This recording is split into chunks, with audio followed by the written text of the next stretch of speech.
Hello, ladies and gents!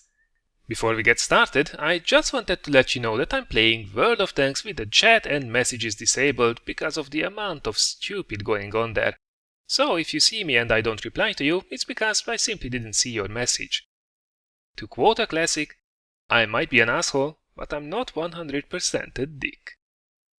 Anyhow, I have an absolute treat for you this time, featuring a German heavy that you don't see all that often in the replays. This is of course the special and situationally very strong Tier 9 heavy, the VK4502P Ausf B. Driving it today is Mavi29, who was kind enough to send this in and who did go on an absolute rampage in this machine. So, without keeping you any further from the gameplay, let's jump right into it. Alright, so here we are on Abbey in our VK4502B. So why is it exactly that you see this machine so rarely in replays these days? Well, probably it has to do something with the fact that it just sits on a line on the text tree which is, well, let's say secondary. The line that everyone takes has of course the Tiger, the King Tiger, the E75, which is a very strong machine, and that ends up with the E100, which is legendary in the game. And on this side you have the VK4502A, which is considered to be a rather mediocre heavy. You have the B version, which you see driving here, which has its strong points, which we will cover in a second, but it's not really a popular machine, and of course ends with the Mouse, which is a tank that would be halfway desirable, but in the end it gets shot up so quickly with heat ammunition that not many people enjoy it these days. Now, we had a quick peek on the matchmaking at the moment, so let's just quickly recap what we see. Well, this is a 44%er in terms of predicted win chance for the team. It's not awful, but also looking at the team distribution, definitely more of the better players are actually on the other team. So we really have to work hard if we want this to be a victory in the end.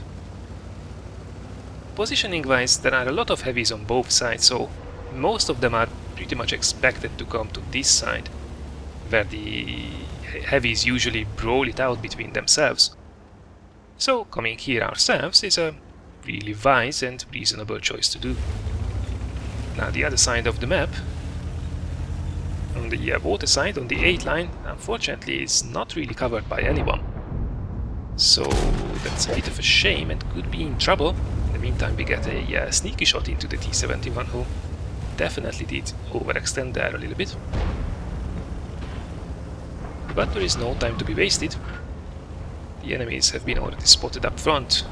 IS, which is, let's be honest here, isn't really going to be a concern for us. A T-34, which could be a little bit of trouble, and an AMX 5100, so there is plenty of opposition on this side, which we have to take care of. And oops, there is the IS, well, one of them. But we decide to push on down here below. Now this is actually a very smart thing to do. As we can see, all the enemies are clustered up on that corner where usually the heavies go to die from artillery, because as we will see later during this week, artillery from both sides can easily reach the heavy engagement zones. Instead, we choose to move down this path where we are actually right now in artillery cover, and as soon as we get to dispose of this pesky young Tiger, giving us its lower plates, means we were just able to do that, we will just come up right behind the asses of all those heavies. And that means it's damage farming time. Now in the meantime, let's actually have a quick look at what we have here in the form of this German heavy tank, where we have a very slow, really heavy tank, as we unfortunately donked the shot into the ground. The power to weight ratio is quite awful. It's below 11 horsepower per ton, and yes, I wouldn't want to be in your position at the moment. And even the top speed is 30, so this thing won't be able to shift around the battlefield fast at all. What you have to compensate is a lot of armor. 200mm in the front, on the hull, and on the turret 252. So frontally this thing can be an absolute nightmare to go through, especially when it's hull down. You can try to shoot the turret cupola, but that can be a tricky target as well. It's fairly well rounded, and it's not a huge target. It seems these guys are very determined to take on the E-75 and the OHO, allowing us to basically cut through them. We are already on 3 kills and 1600 damage. So now it's only to finish up the WZ. As expected, the enemy unfortunately came through on the other front, in the form of an IS-3, and is now mopping up the remaining of our team in the base. This game is not even 5 minutes old and we are already down 8-11. So this side has been taken care of, but the situation is not really good. And whoops, that was an artillery shell, barely avoided. So basically it's down to the 3 of us, 2 German heavies, the E-75 and the VK, supported by an OHO. And all of us are sitting in this corner, giving the enemy basically free rein on the entire map, including our cap circle. Now, sniping from up here is pretty much the obvious thing to do. However, we have to be careful. This is not an artillery safe position, as we will find out in a second.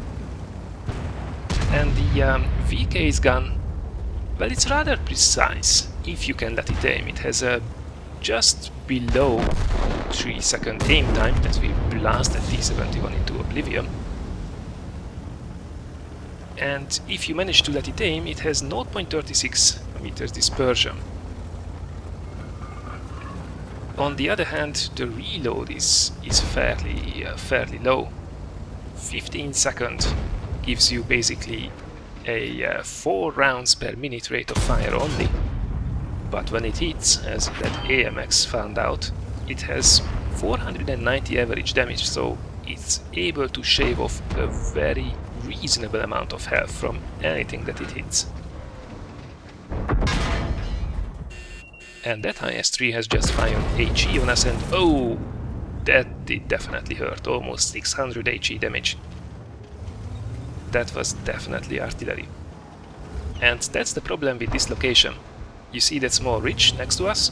That protects from enemy fire from the middle, but artillery can easily loop shells over it.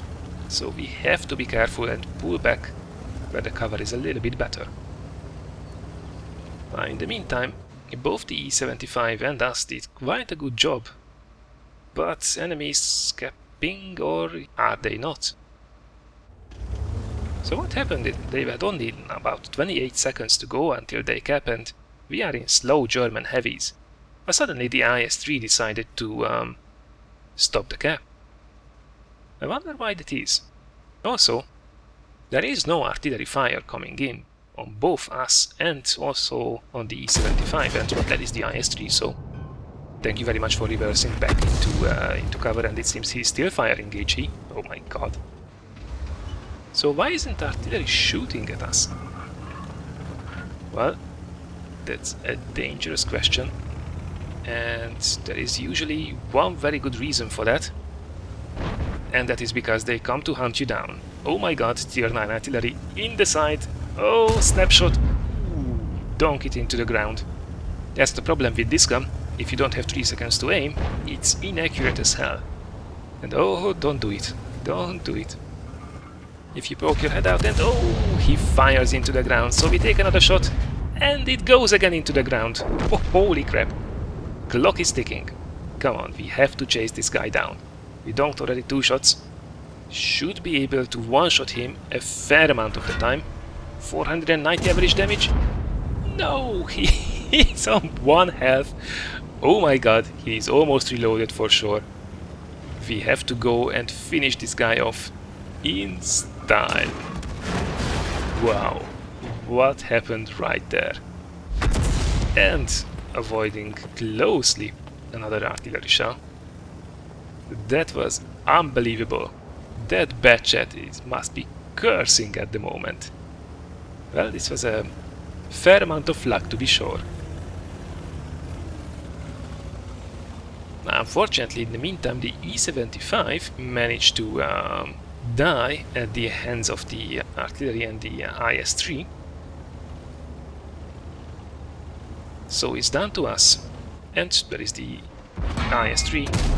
And to be fair, that guy from the front absolutely had zero chance to deflect 246 millimeters of average penetration. So, now it's only a question of mopping up the remaining artillery, but then again, these are tier 7 and tier 8 artillery, so they could mean a lot of danger. So we have to be careful. And oh boy, here comes the other one. Oh, please don't shoot us in the side, and he leaves the shell over our hull. Oh my god, if that would have gone in, that would have been easily game over.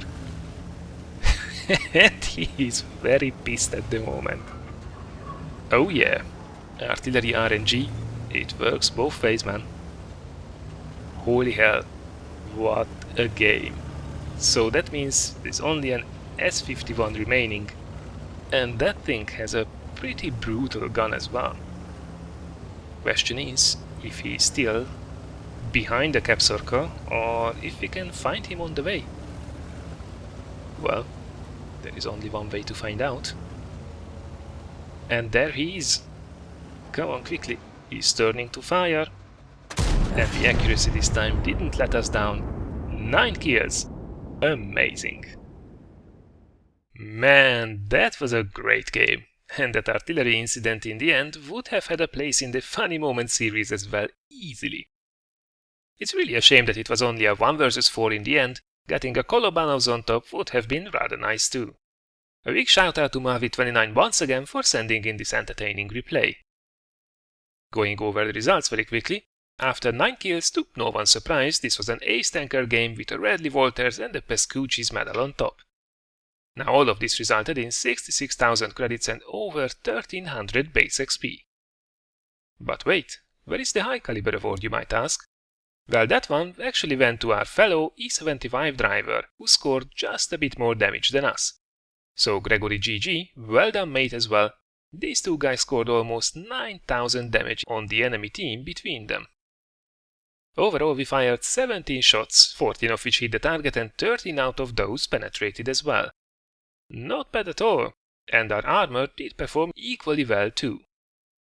We managed to deflect 5 out of the 7 shots received worth over 1200 damage, and it was really only artillery who got to chew on us, as we have been splashed over 3 times during the game. So, this was then the 9-kill rampage with the VK4502B. I hope you did enjoy this replay as much as I did. If so, thanks a lot for considering giving this video a like or sharing it. Now there is a lot more content coming later this week, including a massive guide on how to avoid artillery effectively, so stay tuned for the coming days as well. Have some great matches everyone, and I look forward to seeing you again in one of the next videos.